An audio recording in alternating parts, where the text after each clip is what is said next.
It's noise of ignorant savages who don't know any better. You're a white woman, like me. You don't belong here. We're soon going home. Home to your husband. Harvey, face it. Don't you understand? No.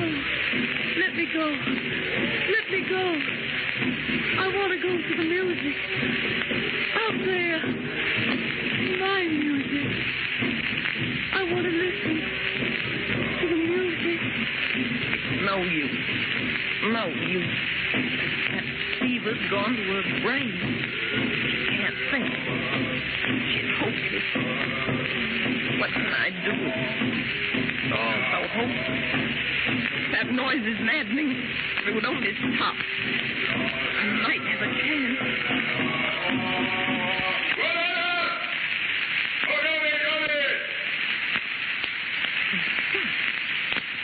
Thank heaven for that. Now what's happening? Why this sudden quiet? Maybe I can see what's going on.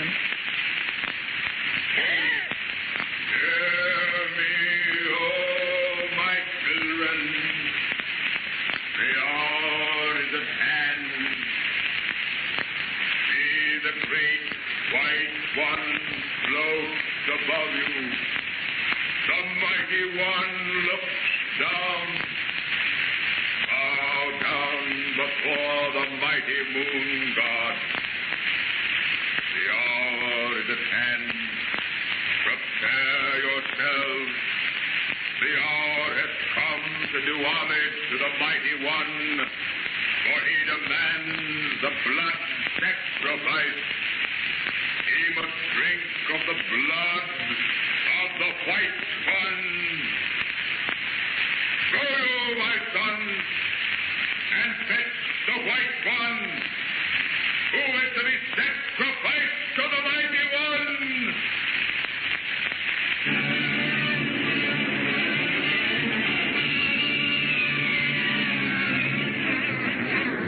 The hour has come. The high priest, dressed in his weird ceremonial costume, gives the signal for the human sacrifice, and the young men move toward the hut where young Stacy's wife stands staring at the door. And off in the jungle, Jim and Cole prepare to make their last desperate chance to save their white friend. Don't miss the next exciting episode in the adventures of Jungle Jim. Remember, you can follow these adventures in the full-color action pictures which appear in the Comic Weekly, the world's greatest comic supplement containing the best full-color adventure and comic pictures. Remember, no other comic supplement can give you the top names of cartoon land like the list of all-star favorites to be found in the Comic Weekly. The whole family follow the fun and frolics of Jiggs and Maggie, Blondie, Tilly the Toiler, Barney Google and the Little King, the impish antics of Skippy, the Katzenjammer Kids, the immortal Donald Duck, as well as the exciting adventures of Flash Gordon and Jungle Jim. And look for the new adventure and comic strip entitled The Phantom, now being featured in full color in the Comic Weekly. Join the 11 million adults and 6 million youngsters who every week find the greatest of home entertainment in the Comic Weekly, which comes to you with your Hearst Sunday newspaper. More thrilling radio adventures of Jungle Jim will be heard at the same time next week over this same station. You've been listening to REN Radio Classics, 60 minutes of classic radio. Join us next week at this time for more REN Radio Classics.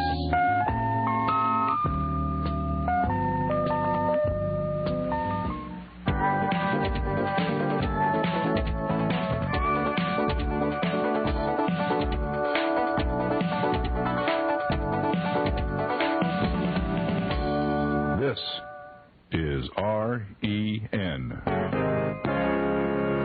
Next, it's Dimension X, followed in 30 minutes by the Jello program.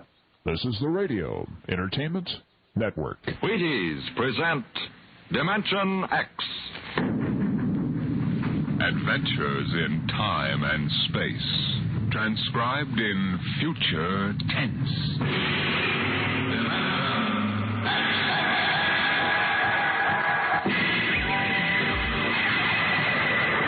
On sale stage tonight, Dimension X, another in the Wheaties' big parade of exciting half-hour presentations.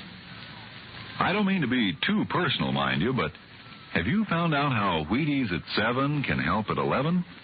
It's really very easy to find out, you know, and it's mighty worthwhile. Now, what you do is this. Come breakfast time some morning real soon. Dish yourself up a bowl of Wheaties. Crisp, golden flakes, 100% whole wheat. Add some fruit, add milk, and you'll be getting some real nourishment. And at 11 a.m., I think you'll begin to understand why. Because Wheaties have it. The whole wheat energy that makes such a difference come mid-morning. Wheaties have it, and it's for you. Now, see if you don't look better, feel better, smile easier every day that breakfast begins with Wheaties. I know, I do. See for yourself how Wheaties at 7 can help at 11. It's amazing, really.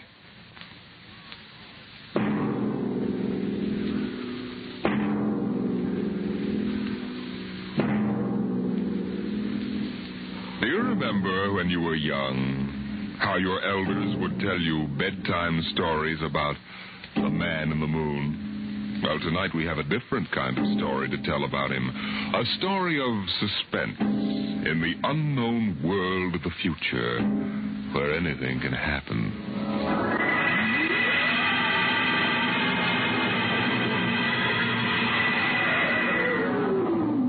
Attention. Attention. This is the Federal Bureau of Missing Persons calling all local agencies. Attention. This is a coded report nationwide. Missing since 9 o'clock this morning the following persons.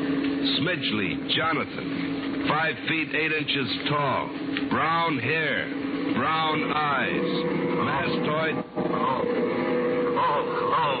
Hey, get off this wavelength. This is a restricted band. Look, whoever you are, you're on a coded wavelength. Now tune out. This frequency is reserved for the Federal Bureau of Missing Persons. Hello, Earth. This is the moon calling Earth. Hello, Earth. This guy's loony. Transmitting room. Jake in transmission. Jake, this is Charlie in the code room. Some crackpot's on our frequency. Yeah, I heard him, Charlie. I've got CQ trying to trace it now. Yeah, well, hurry it up, will you? Some ham's in for a good stiff fine by the FCC. They ought to take his license away. Oh, here comes Lenny with a directional fix. Yeah, Jake. I checked it 4 times. What? This is impossible, and you know it. I can't help it. Hey, what's going on down there? How about it? Get that ham out of my killer sight. Listen, Charlie, that interference is being beamed from 240,000 miles away. Oh, now, Jake, you know there ain't no such thing as 240,000 miles away. Oh, yes, there is, Charlie. Straight up. Straight... Hey, now, wait a minute. Charlie, that signal's coming from the moon. Are you nuts? Somebody might be bouncing it like a radar signal. Radar? On this frequency? Where did you study basic radio? Listen, flathead, you asked for a fix. I gave the best fix our instruments can find. Now take it or leave it. Somebody on the moon is calling the Bureau of Missing Persons.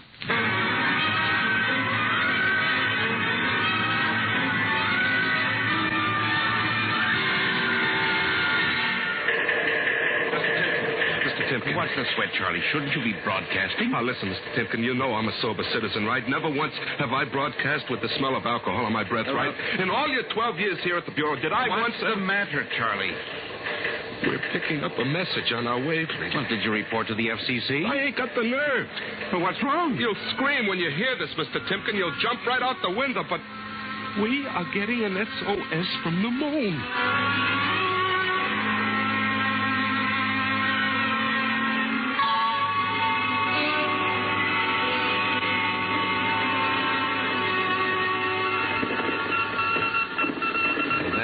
Got it. Started on voice and switched to Morse. What did he say? Let's see now. Can you read me? Help Otterburn. Will contact when the moon is in phase. Otterburn. Sounds like a name. Otterburn. Otterburn. Holy jumping Jehoshaphat. Hey, where are you going? To talk to the chief. Hey, now, wait a minute. What are you going to tell him? We just got a CQ from the man in the moon? That's exactly what I'm going to tell him, Charlie. What? Oh, no. This is too much for me.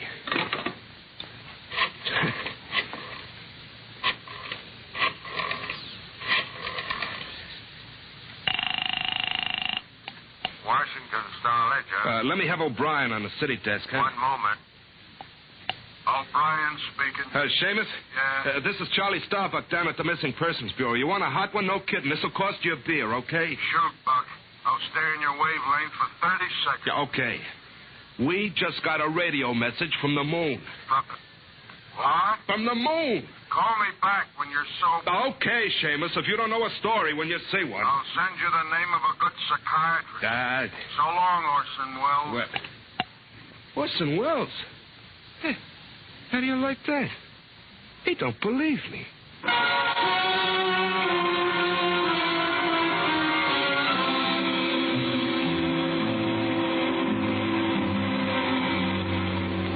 Otterburn, Mr. Wade. Does that name ring a bell? You're the man with the photographic memory, Henry. What about Otterburn? Cornelius Otterburn, atomic physicist, reported missing from his home in Baltimore on June 5th, 1945, just 5 years ago. Vanished completely. Are you trying to tell me you really think there's something to this man on the moon business? Henry, I'm surprised at you. This is some crackpot trying to jam the airwaves. But the name Otterburn is so unusual. So are a lot of names. But, Mr. Wade, I have a theory. Henry, you always have a theory. But, Mr. Wade. Out, Henry. Mr. Wade. Out. I'm busy. Yes, sir. I'm sorry, Henry. Here, take this folder of reports for the death file. Oh, yes, sir. And no more nonsense, Henry? I appreciate that you have a very dull job filing old missing person reports, and I appreciate that you take an active interest in the affairs of the Bureau. But, no more nonsense. Hmm? No, sir, Chief. No more nonsense. Oh. Pardon me. Hmm? Are you Mr. Henry Timken? That's my name. Permit me, Jefferson Philo, scientific feature writer. May I have a moment of your time? Certainly. Just sit down at my desk right over here. Thank you. My, that's quite a stack of papers. Filing. I'm the records custodian of the Bureau.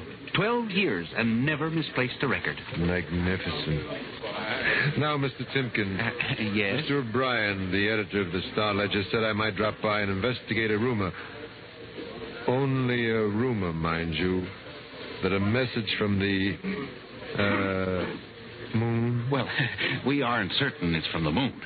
It may be a bounce.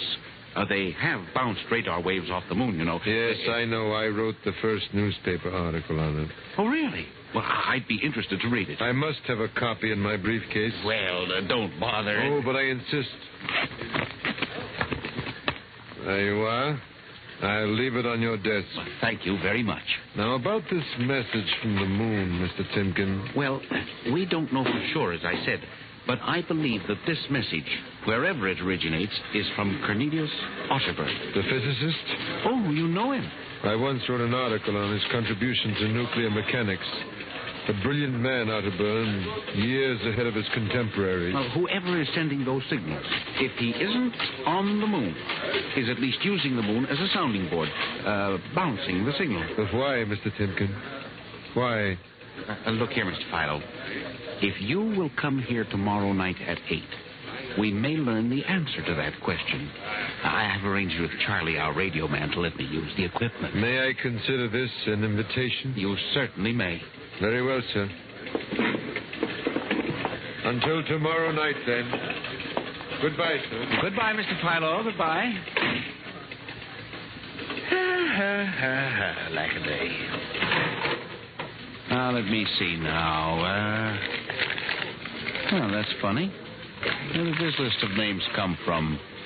Paul Aarons, astromathematician. Robert Simons, electronic engineer. Carl Parker, mining specialist. Oh, this must have got mixed up with the papers on my desk by accident. It's a peculiar list of names. Most peculiar.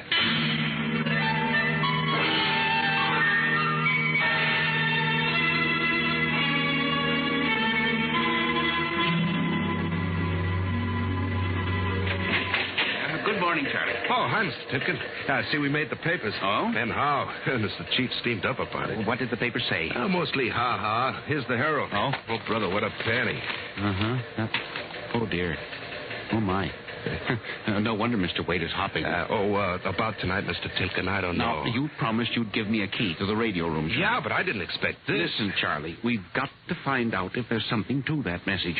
If Otterburn is alive somewhere and radioing for help, it is... Hold it. Time for the morning broadcast. We've got quite a list today. Would you mind if I listen a while? We may hear Otterburn. Oh, I ain't self-conscious. Stick around. Attention, this is the Federal Bureau of Missing Persons calling all local agencies nationwide. This is a coded broadcast. The following persons are missing. Aarons, Dr. Paul, 5 feet 5, brown hair, brown eyes, scar on left side of chin. Aarons. Thick glasses. Occupation, astro-mathematician. Missing since 6 o'clock this morning. Being sought by Bel Air Police. Charlie. Repeat, Dr. Paul Aarons. Charlie, shut it off a second. Oh, no, listen, Mr. Timken. It's okay to stay, but you can't interrupt. This is important. Now, what time was Dr. Aarons reported missing? 6 a.m. We got the report from Bel Air less than an hour ago. Are you certain, Charlie? Yeah, positive. What is this? Charlie, what's the next name on the list? Let's see. Simons, Robert. What? Engineer. Came in less than 20 minutes ago. 20? What's the matter with you? You look like you've seen a ghost. Nothing, Charlie. Except that last night, quite by accident, someone left a list of names on my desk, and that list included the names of those 2 men who weren't reported missing until an hour ago. What? Yeah, that don't sound right to me. It isn't right, Charlie. Which raises a question. Who would make up a list of missing persons before they were missing, not after?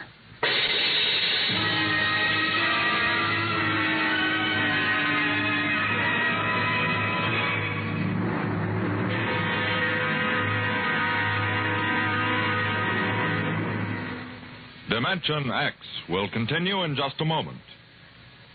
You know, friends, when I talk about Wheaties Breakfast of Champions, I mean something like this. Champions do eat Wheaties because they feel Wheaties give them energy they need and because they just plain like the way Wheaties taste. And even though they are champions, that isn't unusual. Sort of the way you and I look at it, isn't it? Here's Ed Prentice with a perfect illustration of my meaning. Now, young man, will you tell us what you do for a living? I pitch. You what? Pitch. You know, baseball. When you have a baseball team, you have to have a pitcher. I'm a pitcher. I pitch. Oh, yes, I see. And are you on a team? Yes, sir. I'm on the Cleveland Indians. Cleveland Indians, What is your name, young man? I'm Bob Feller, and you know it as well as I do, Ed. Sure I do, Bob. It's good to see you. This makes your 14th season playing with the Indians, doesn't it? Yep, Ed. 14 years. Well, tell me, Bob, how long have you been eating Wheaties? Oh, about 20 years, give or take a couple. You mean you started eating Wheaties before you started playing ball? Why, of course. What's so strange about that? Most people start eating Wheaties before they get to playing ball.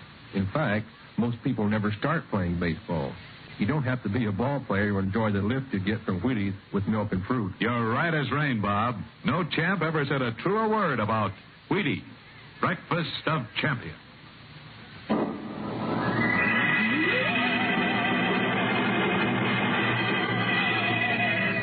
And you say this list of names was left on your desk accidentally? I believe so, Mr. Wade. Do you have any ideas? Well, it's hard to say. Mr. Philo left some papers from his briefcase. Mr. Philo? A science feature writer. I see. You were the leak on the story, then? Oh, yes, sir. I'm afraid I was. I didn't think it would be treated as a laughing stock. We'll deal with that later. What's this Philo like? Well, he's strange. Bald, thick glasses, tall, seems to know a great deal about scientific data, but being a science writer... Is there any other possibility? I don't know. But I do believe that this is all hooked up with the broadcast from Otterburn. That seems like a very remote possibility. A missing persons bureau deals in remote possibilities, Mr. Wade. Henry, I do not require a statement of policy. What's the theory? Mr. Wade, I have discovered that each year literally thousands of persons vanish. leaving no trace. They are never located. Where do they go? Nobody knows. And they disappear in interesting cycles. What sort of cycles? Occupations, for example. One year we'll have a run on, say, coal miners. Next year the proportions of engineers increases. Then scientists... What do you think happens, Henry? Well, I don't know, Mr. Wade. But I'm beginning to suspect that somebody else has discovered the same phenomenon. Even to the point, perhaps, of being able to predict who will turn up among the missing next. Philo? I don't know. But I would like to find out. And you think Audubon may be a part of this picture? I definitely do, Mr. Wade. Henry, do you honestly expect me to buy an idea like that? It's more than an idea. The two top men on this list are missing. Maybe so, but the rest of them aren't. Parker, Watson, Gibbs. Well, I saw Parker in the restaurant where I had lunch today. Yes, sir, but... And you think I'm going to make myself a laughingstock by putting any belief in such a crack-brained theory? Excuse me. Yes. Hello, Wade speaking. Yes? Yes, I see. What name? Just a moment. Henry, let me see that list again. Oh, yes, sir. Here you are, sir. Go ahead. I see. I'll get back to you. I guess I owe you an apology, Henry. Yeah. Sir? Carl Parker was just reported missing. Parker? The third man on your list. Holy mackerel. Exactly. Henry, perhaps I've underestimated you. But this time you really stumble onto something. What do you intend to do, Mr. Wade? I don't know. I haven't thought it out yet. I was planning to listen for another broadcast tonight in the hope that Otterburn might try to contact us again. I'll join you. I also invited Mr. Philo, the science feature writer. I'll be glad to meet him. I'm beginning to get interested in your Mr. Philo. Mr. Wade, you don't think... that he's mixed up in this?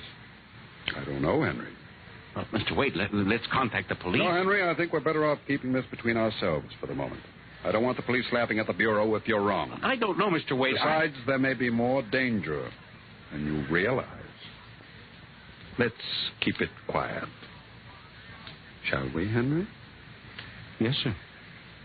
I didn't realize there was any danger.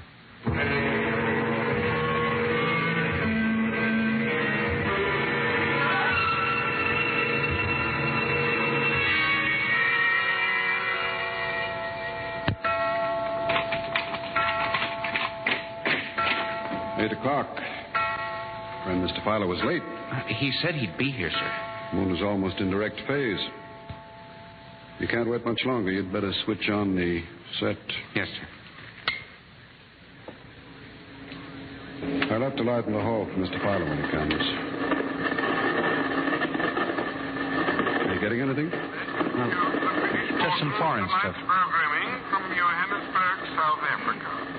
We continue in Africa. Oh, no, dear. That's a very peculiar transmission sound. That sounds like something. See if I can work the selector here. The moon is in phase. Yes, sir. Hello. Can you hear me? I'll try to return. Hello?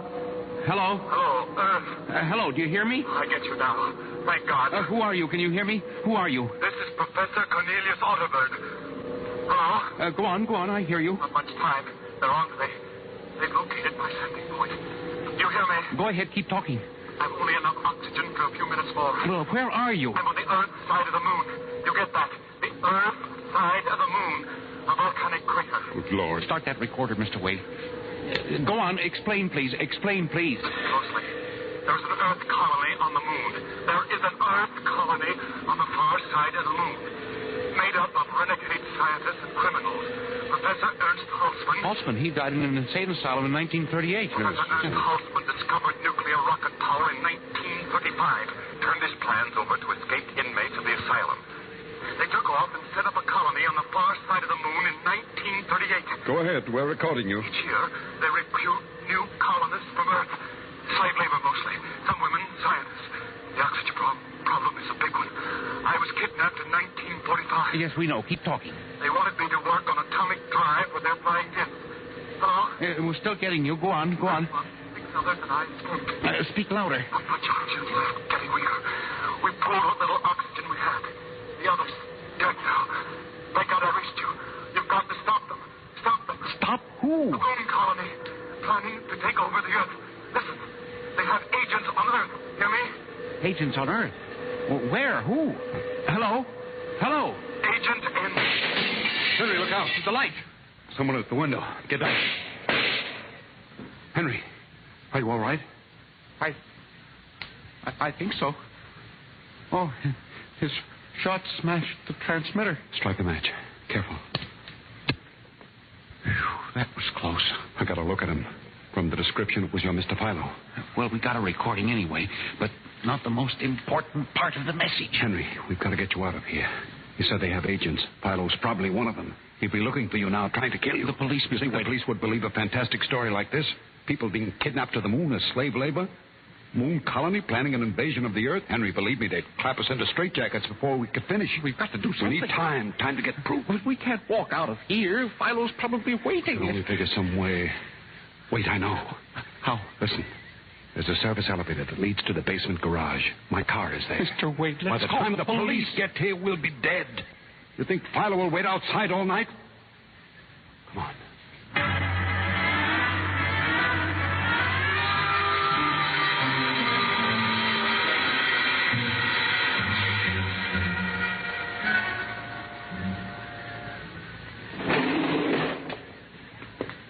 This is the basement. Come on.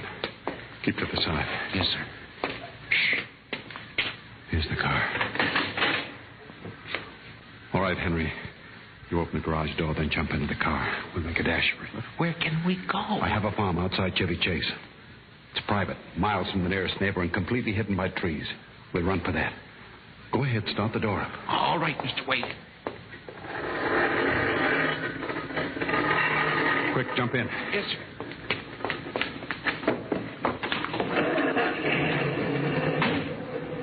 All right, here we go. Cross your fingers, Henry.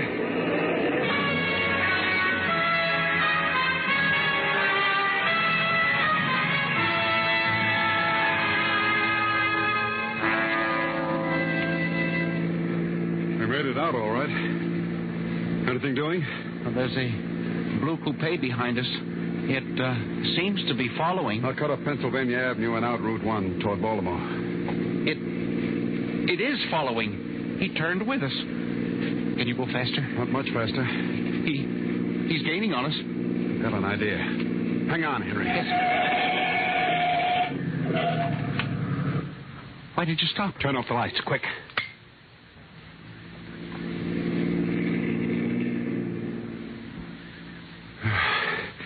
It worked. He shot right past us. Now we'll double back and go out another route. I think everything's going to be all right now. We can be at my farm in less than an hour.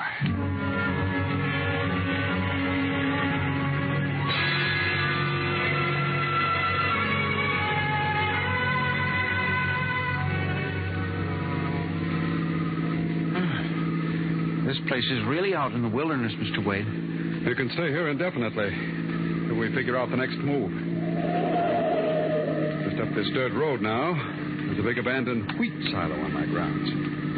It's down in a hollow where it can't be seen except from the air. And even then, the oak trees shield it. We'll hide you out there. And we can leave the car here. We'll get the signal. Come on. How did you ever find this place, Mr. Wade? I've always liked seclusion. Came up here to get away from it all. There's the silo. Well, it's certainly well hidden. There's a small door around the side. Come on. Yes, sir. Oh, careful of those bushes. Hard to see them in the dark. Do you suppose Philo will find us? I assure you, Henry, that Mr. Philo will never find us here. Not in a million years. Here's the door.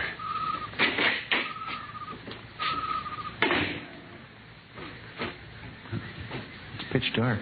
Hold my arm. I know the way. Just a few steps up, then another door. Yes.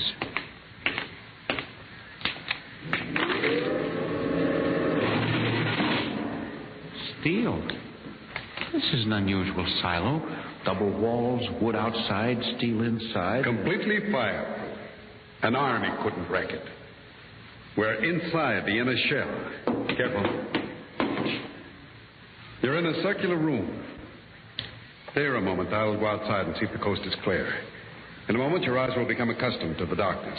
I'll bring back some food and water. Well, don't be long, Mr. Wade. This place gives me the willies. I'll just be a moment. Yes, sir.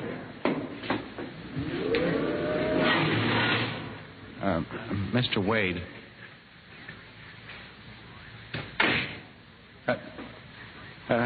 Mr. Wade. I swear I hear something. Mr. Wade. What's that? There is something. Good Lord. There's someone in here. It's locked. No. Oh, this must be a light switch. Oh, thank God. No. People. 10, 15, 20 of them. Mr. Wade! Help! Will do you no good to shout, Henry. Mr. Wade, where are you? Outside, speaking over the intercom. Mr. Wade, there are people in here. 15 or 20 of them. They're sitting like statues just staring at me. They won't hurt you, Henry. They've all been drugged. They're even more helpless than you. Yes, but who are they? Permit me to introduce them, Henry, since they're currently unable to introduce themselves. The gentleman seated before you is Dr. Paul Ahrens, the astromathematician. Ahrens? Next to him is Mr. Robert Simons, electronic engineer. Names on the list? Yes. They've all been recruited for work with Professor Halsman's group on the moon. On the moon? And you're one of them? Of course. You'll turn around, Henry. You'll recognize the drugged form of your old friend, Mr. Philo. Philo? But I thought... That he was part of the conspiracy? No, on the contrary. His snooping made it necessary for me to include him. Yes, but the man in the window, the one who fired the shots. An agent of mine, the pilot of the ship. Ship? What ship? This silo is a camouflage for a rocket launching platform. In a moment, the roof will slide back for the rocket's takeoff. A rocket ship? In exactly 70 hours, you and your companion will join Professor Otterburn on the moon. But you can't do this to me. We have done it, Henry. No! You see, there was another name omitted from that list, which was carelessly mixed up with your papers. That of Henry Timken. No! Bon voyage. I won't let you do this. You can't. Please, let me out. Let me out, please.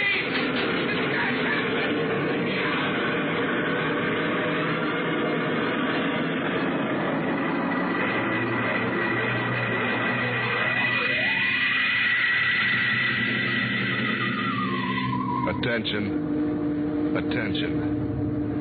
Missing since 8 o'clock last night. The following persons. Timken Henry, age 45, height 5 feet 8, brown eyes, slightly balding.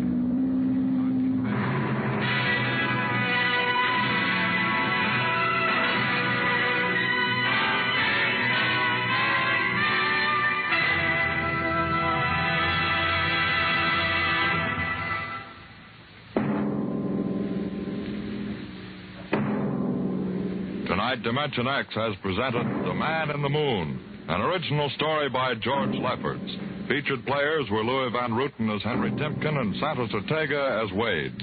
Your narrator was Norman Rose. Music by Albert Berman, engineer Bill Chambers. Dimension X is produced by Van Woodward and directed by Edward King. In a moment, we'll tell you about next week's show. And now, here is your Wheaties man, Frank Martin. Everybody knows whole wheat has vitamins and minerals in quantities. Sure, no great trouble figuring that out. The trick is in making the whole wheat into crisp, toasty flakes like Wheaties, with all the good whole wheat things still in them, and with all the good, natural whole wheat taste. Well, do you know how the Wheaties people do it? Well, I'll tell you. It's simple. They use a whole kernel of wheat to make one Wheaties flake. You see? No wonder Wheaties are good for you. And you know how good they taste. Crisp, sweet as a nut, simply wonderful. How can you stand missing them? Across the nation and around the world, this is REN, the Radio Entertainment Network, heard on great stations like the Golden Hours Radio Reading Service, Portland, Oregon.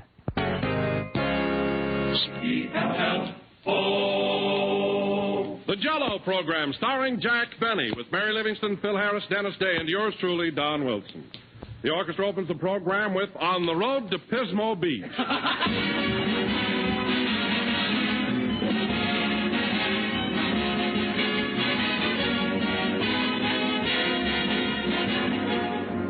You know, ladies